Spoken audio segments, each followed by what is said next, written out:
Oke, baik. Bismillah. Assalamualaikum warahmatullahi wabarakatuh.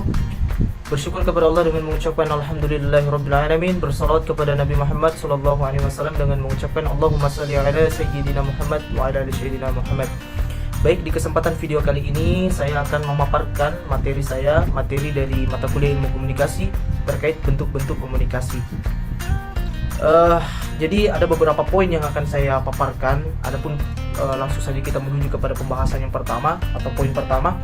Jadi di poin pertama di sini membahas tentang komunikasi intrapersonal. Jadi apa sih itu sebenarnya komunikasi intrapersonal? Bisa teman-teman lihat di atas PPT-nya ya.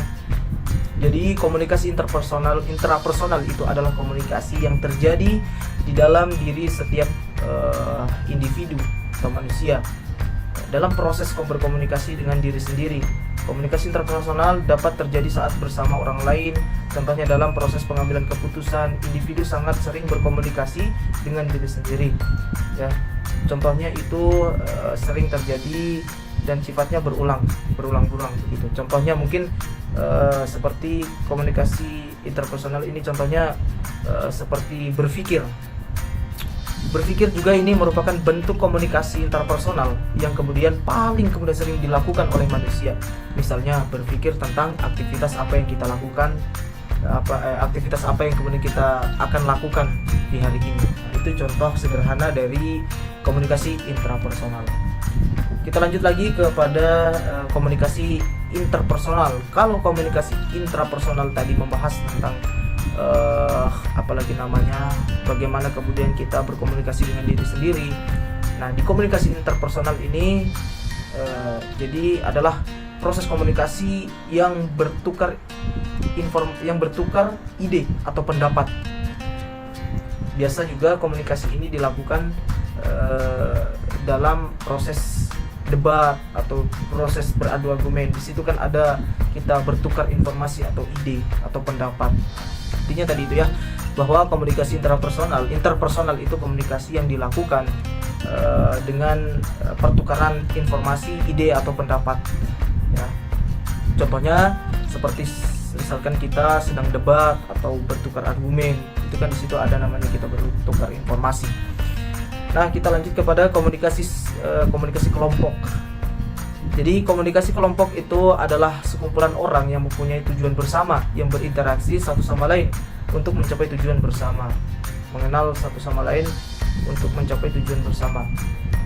Nah, jadi di dalam komunikasi kelompok ini membahas ada sekumpulan orang yang kemudian membahas arah komunikasi itu sendiri, arah kelompok itu sendiri. Sebenarnya kelompok ini arahnya mau kemana, sehingga mereka membuat satu perkumpulan untuk membahas terkait tujuan daripada kelompok tersebut ya, untuk kemudian mencapai tujuan bersama.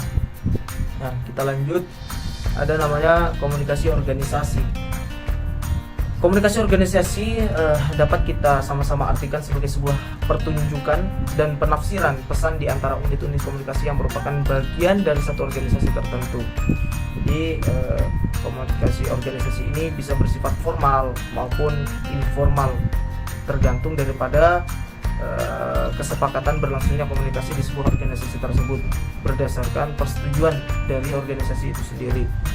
Dan biasanya memandang mengenai orientasi kepentingan organisasi tersebut. Komunikasi organisasi biasanya terwujud dan berlangsung dan membahas mengenai bagaimana cara kerja satu organisasi, bagaimana produktivitas organisasi tersebut. Nah, jadi komunikasi organisasi ini bisa terjadi secara formal ataupun informal, dan organisasi ini dimulai berdasarkan persetujuan dari organisasi itu sendiri. Intinya komunikasi organisasi ini bisa kita artikan sebuah komunikasi yang dilakukan secara formal maupun informal, dan dilakukan berdasarkan persetujuan dari organisasi itu sendiri yang membahas tentang apa saja pekerjaan yang harus dilakukan di dalam sebuah organisasi tersebut.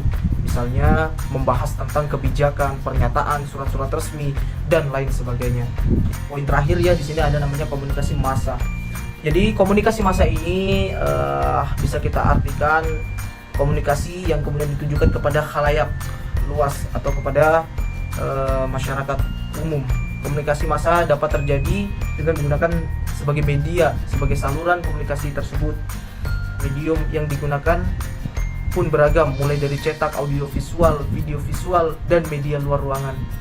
Ya, jadi itu komunikasi massa. Jadi intinya komunikasi massa ini komunikasi yang dilakukan kepada khalayak luas atau masyarakat umum. Ya, mungkin jadi itu tadi ada beberapa poin yang bisa saya jelaskan dan paparkan. Mungkin itu saja yang bisa saya sampaikan pada kesempatan video kali ini. Kurang dan lebihnya mohon dimaafkan. Saya akhiri dengan ucapan alhamdulillahirabbil alamin. Wassalamualaikum warahmatullahi wabarakatuh.